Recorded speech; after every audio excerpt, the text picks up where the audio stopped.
का प्यार और सम्मान और सहयोग दिया है। हम समाजवादी लोग आपके लिए हमेशा हमेशा आभारी रहेंगे, क्योंकि लोकतंत्र में किसी भी पार्टी के लिए प्रवक्ता बहुत मायने रखता है। चाहे पार्टी कितनी भी बड़ी हो या छोटी हो, प्रवक्ता उस पार्टी की आवाज होता है। अपने मुखर और प्रखर अंदाज से प्रवक्ता उस पार्टी के लक्ष्य, उस पार्टी के विजन को जनता के समक्ष रखता है। अलग अलग मुद्दों पर अपनी राय के जरिए अपनी पार्टी के एजेंडे को, अपनी पार्टी की योजनाओं को जनता के सामने रखता है। देश की सबसे पुरानी पार्टी कांग्रेस की हालत क्या है, आज किसी से ढकी छिपी बात नहीं है। कई दशकों तक देश में राज करने वाली कांग्रेस के पास आज इतनी सीटें भी नहीं हैं कि विपक्ष की भूमिका भी सही प्रकार से निभा सके। देश का सबसे बड़ा सूबा यानी उत्तर प्रदेश में भी कांग्रेस अपनी सियासी सूखे से जूझ रही है। प्रियंका गांधी से लेकर राहुल गांधी तक तमाम बड़े नेता खोई हुई सियासी जमीन पाने के लिए पूरी ताकत लगा चुके हैं। इसी कड़ी में उत्तर प्रदेश में कांग्रेस को अच्छे प्रवक्ताओं की तलाश है। इसके लिए यूपीएससी जैसी कठिन परीक्षाएं ली जा रही हैं। बाकायदा सवालों की लिस्ट तैयार की गई है। मकसद यही है कि ज्यादा से ज्यादा लोगों को कांग्रेस के इस अभियान में जोड़ा जाए और ऐसे तमाम लोगों को मौका दिया जाए। खुला मंच है, परीक्षा देकर जो आएंगे तो उनका आत्मविश्वास भी अलग रहेगा, उनकी समझदारी, उनकी सोच, उनकी जानकारी भी एक स्तर की होगी। तो उससे कांग्रेस पार्टी के विचारों को हम जमीन तक पहुंचाने में कामयाब होंगे। उत्तर प्रदेश में विधानसभा चुनाव से पहले कांग्रेस भी कुछ इसी राह पर चल रही है।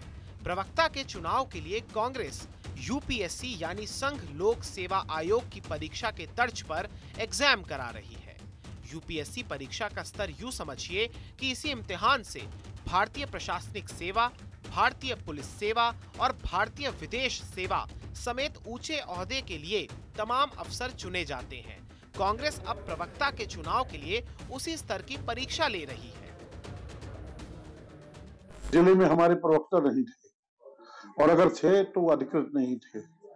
विधिवत तरीके से उनके गुण दोष के आधार पर जो रखा जाना चाहिए था, ऐसा नहीं था। तो इसलिए ये जरूरी था कि जो योग्य लोग हैं वो आगे आए और मजबूती के साथ पार्टी का पक्ष जनहित में जनता के बीच में रखें। इस इम्तिहान में शामिल होने वालों से भरवाए जा रहे पर्चे में बुनियादी जानकारियां ली जा रही हैं। कांग्रेस उम्मीदवारों से पूछती है कि यूपी में लोकसभा और विधानसभा की कितनी सीटें हैं। साल 2004 और 2009 के लोकसभा चुनाव में पार्टी ने कितनी सीटें जीती थी। 2014 के लोकसभा चुनाव में कांग्रेस का वोट शेयर कितना रहा था। 2017 के विधानसभा चुनाव में पार्टी का वोट शेयर कितना रहा। लोकसभा चुनाव के लिए यूपी में आरक्षित सीटों की संख्या कितनी है। लोकसभा क्षेत्र में विधानसभा की कितनी सीटें होती हैं। प्रवक्ता बनने आए उम्मीदवारों से कांग्रेस ये भी पूछती है कि यूपी की योगी सरकार किन मुद्दों पर विफल रही है। कांग्रेस का संघ से बैर जग जाहिर है, इसलिए उम्मीदवारों से ये भी पूछा जाता है कि राष्ट्रीय स्वयंसेवक संघ का प्रभाव खतरनाक क्यों है। इसके साथ ही उत्तर प्रदेश के विकास में कांग्रेस के योगदान पर भी सवाल पूछा जाता है। इस प्रश्न पत्र में उम्मीदवारों से एक अहम सवाल ये भी किया जाता है कि आप प्रवक्ता बनना क्यों चाहते हैं। इसमें उत्तर प्रदेश की सियासी सूरत से लेकर राज्य में कांग्रेस की स्थिति और विपक्ष की स्ट्रेटेजी समेत 22 सवाल पूछे जा रहे हैं। लिखित परीक्षा के साथ ही उम्मीदवारों का इंटरव्यू भी लिया जा रहा है। बताया जा रहा है कि इम्तिहान के नतीजे दिसंबर के अंतिम सप्ताह में सामने आएंगे। आपको बता दें कि साल 1989 से ही यूपी की जनता चुनावी इम्तिहान में कांग्रेस को फेल करती आई है। इसके कई कारण में एक वजह यह भी है कि प्रवक्ता पार्टी की बात और उसकी नीतियां लोगों तक सही तरीके से नहीं पहुंचा पा रहे हैं।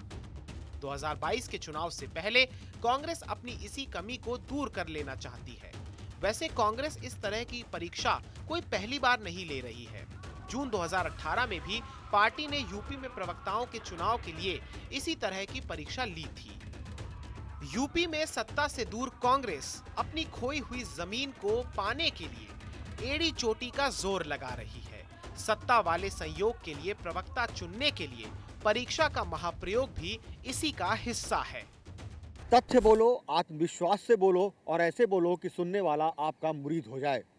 देश की राजधानी के साथ ही प्रदेश की राजधानियों के बाद जिलेवार कांग्रेस के प्रवक्ताओं की जरूरत कांग्रेस पार्टी को देर से ही सही लेकिन समझ आ गई है। दिल्ली से कैमरामैन संजीत के साथ कुमार विक्रांत सिंह।